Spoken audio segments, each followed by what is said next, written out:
एक हफ्ते से कम वक्त में बानी पीटीआई को तीसरे केस में सजा। इद्दत में निकाह केस में बानी पीटीआई और बुशरा बीबी सेक्शन 496 के तहत गैर कानूनी निकाह के मुर्तकिब करार पाए।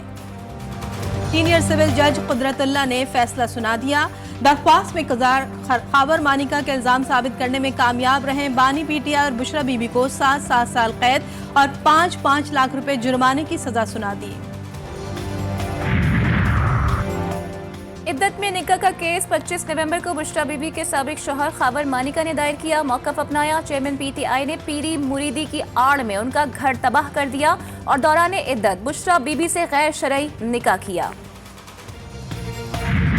शेमलेस, स्कैंडलस और बेबुनियाद गैर अखलाकी किस्म के एलिगेशंस, एक बेहुदा केस में भी मैक्सिमम सेंटेंस 7 साल थी वो हो गई है। सब कुछ इस पर्पस के लिए हो रहा है कि खान साहब की कैरेक्टर असैसिनेशन भी हो।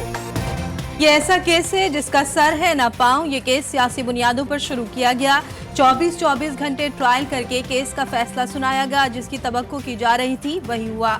बानी पीटीआई पर बेबुनियाद गैर अखलाकी इल्जामात लगाए गए। पीटीआई रहनुमा बैरिस्टर गौहर अली ने अडियाला जेल के बाहर मीडिया से बात करते हुए बताया कि फैसले के खिलाफ हाई कोर्ट में अपील करेंगे। उम्मीद है इंसाफ मिलेगा।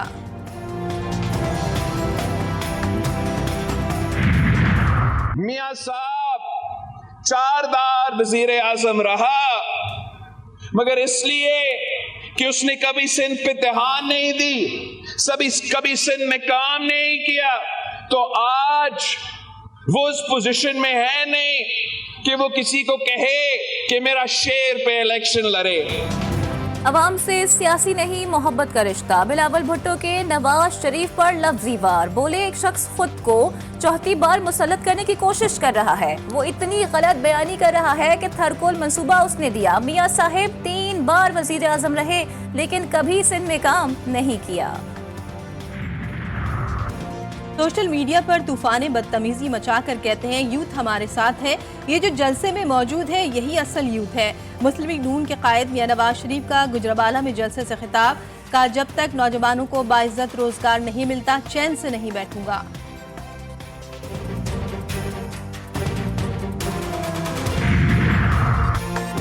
गुजरावाला में 20 की 20 सीटें जीतने का दावा। मरियम नवाज ने बानिया पीटीआई को वायरस करार दे दिया। जलसे से खिताब में बोली एक वायरस कुछ अरसा आया था जिसका खात्मा हो गया। पाकिस्तान को नुकसान करने वाली वायरल बीमारी हमेशा के लिए खत्म हो गई है। नवाज शरीफ का वो जलसा भी गुजरावाला में हुआ था जिसने बाजी पलट दी थी। बानी पीटीआई और शेख रशीद के खिलाफ 9 मई के मुकदमात। रावलपिंडी की इंसदाद दहशतगर्दी अदालत में दोनों रहनुमा 6 फरवरी को तलब। सदाकत अब्बासी, उमर तनवीर भट्ट और वासिक कयूम बादामाफ गवाह बन गए। तीनों रहनुमाओं ने 164 का बयान रिकॉर्ड करा दिया। अजमल साबिर भी शेख रशीद के खिलाफ वादामाफ गवाह बयान दिया। शेख रशीद ने 6 मई को लाल हवेली में 9 मई की प्लानिंग की थी।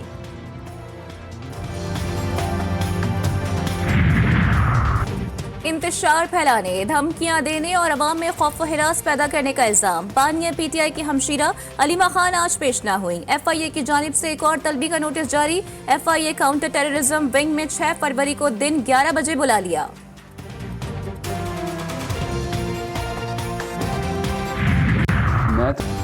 तो भाई वतन वापस आने को तैयार, लेकिन इतनी गारंटी दी जाए कि गायब नहीं किया जाएगा। मसला गिरफ्तारी का नहीं, मसला ये है कि यहाँ लोगों को गायब कर दिया जाता है। पीटीआई रहनुमा मोने सलाही का गैर मुल्की मीडिया को इंटरव्यू। बोले इस वक्त पूरा निजाम लगा हुआ है कि किसी भी तरह नून लीग की हुकूमत बनानी है। ख्वाहिश है चौधरी शुजात और परवेज इलाही के दरमियान मामला ठीक हो जाए।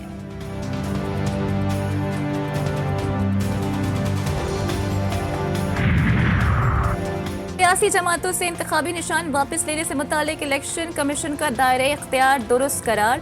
लाहौर हाई कोर्ट ने दरख्वास्त खारिज करने का तहरीरी फैसला जारी कर दिया। इलेक्शन एक्ट 2017 की सेक्शन 215 आइन से मुतसादिम नहीं। सियासी जमातों को आइन और एक्ट की पाबंदी करना चाहिए। फैसले का मतन 8 फरवरी को कहीं खुदा न खास्ता शहर के अंदर ये फसादात ज़्यादा न बढ़ जाएं और ये किसी भी तौर पर इस शहर के, इस मुल्क के मफाद में नहीं है। तो जो लोग एमक्यूएम के लोग हम पे ये इल्ज़ाम लगाते हैं कि पीपल्स पार्टी ये करवाना चाहती है, तो भाई पीपल्स पार्टी तो अपने आप को जीतता हुआ देख रही है। पीपल्स पार्टी क्यों करेगी?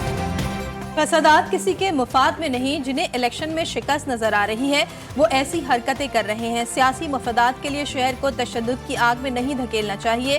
पीपल्स पार्टी रहनुमा सईद गनी का निगरान हुकूमत और सिक्योरिटी इदारों से सख्त एक्शन लेने का मुतालबा। बोले पीपल्स पार्टी किसी सूरत लड़ाई झगड़ा नहीं चाहती।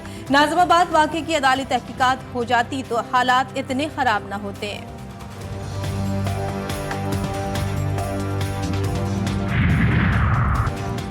सियासी अज़ाइम के लिए मासूम लोगों को भेंट चढ़ाया जा रहा है। असलहे की बुनियाद पर दिलों और जहनों को फतह नहीं किया जा सकता।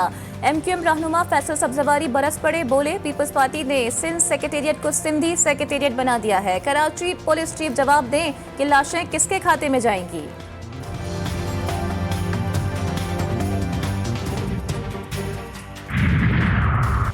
अमीर जमात इस्लामी कराची हाफिज नईमुर्रहमान की एक बार फिर MQM और पीपल्स पार्टी पर कड़ी तनकीद। बोले MQM हमेशा पीपल्स पार्टी के साथ मिलकर सौदेबाजी करती है। इस वक्त अवामी राय में जमात इस्लामी सबसे बड़ी जमात बनकर सामने आई है।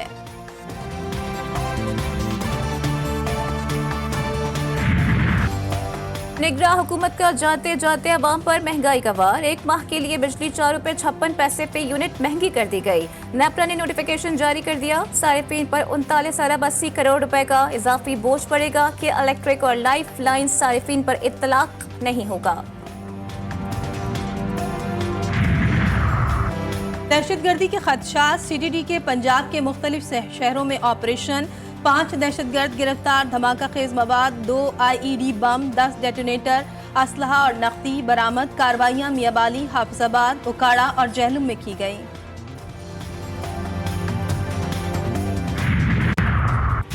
लाहौर में तनख्वाहों में इजाफे के लिए गुलाब देवी अस्पताल के मुलाजमीन सड़कों पर निकल आए। मेट्रो बस का ट्रैक बंद कर दिया गया। गाड़ियों की तवील कतारों में एम्बुलेंस भी फंस गईं। पैरामेडिकल स्टाफ के एहतजाज की वजह से मरीज रुल गए।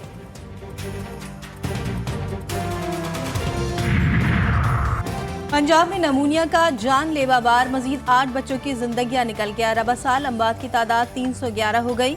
24 घंटों के दौरान 784 नए केसेस रिपोर्ट। लाहौर में 197 नए केसेस सामने आए।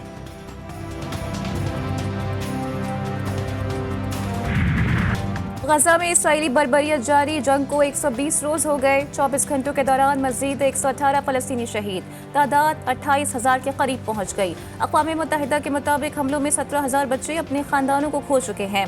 हमास ने जमीनी ऑपरेशन के दौरान मजीद 15 इसराइली फौजियों को हलाक कर दिया। इसराइल और हमास के दरमियान बिगड़ती सूरत हाल पर अमरीकी वज़ीर ख़ारजा इतवार को मशरिक़ वस्ता के दौरे पर रवाना होंगे।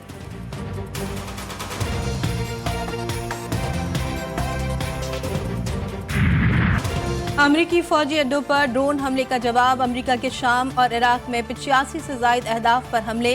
कई शहरी शहीद। हमलों में 125 जंगी साजो सामान का इस्तेमाल किया गया। अमरीकी हुक्काम के ईरान नवाज मलेशिया पर मजीद हमलों की धमकी। जो बाइडन बोले हमारा रद्द अमल आज से शुरू हुआ है। ये मुस्तकबिल में भी हमारे मुंतखब करदा वक्त और मुकाम पर जारी रहेगा। डेविस कप टाई के मुकाबले ग्रुप 1 टाई के पहले सिंगल्स मैच में भारत ने पाकिस्तान को हरा दिया। असामुल हक को राम कुमार मानाथम के हाथों शिकस्त। राम कुमार ने सख्त मुकाबले के बाद 7-6, 6-7, 6-0 से कामयाबी हासिल की। दूसरे सिंगल्स में अकील खान और राम बालाजी मद्दे मुकाबले।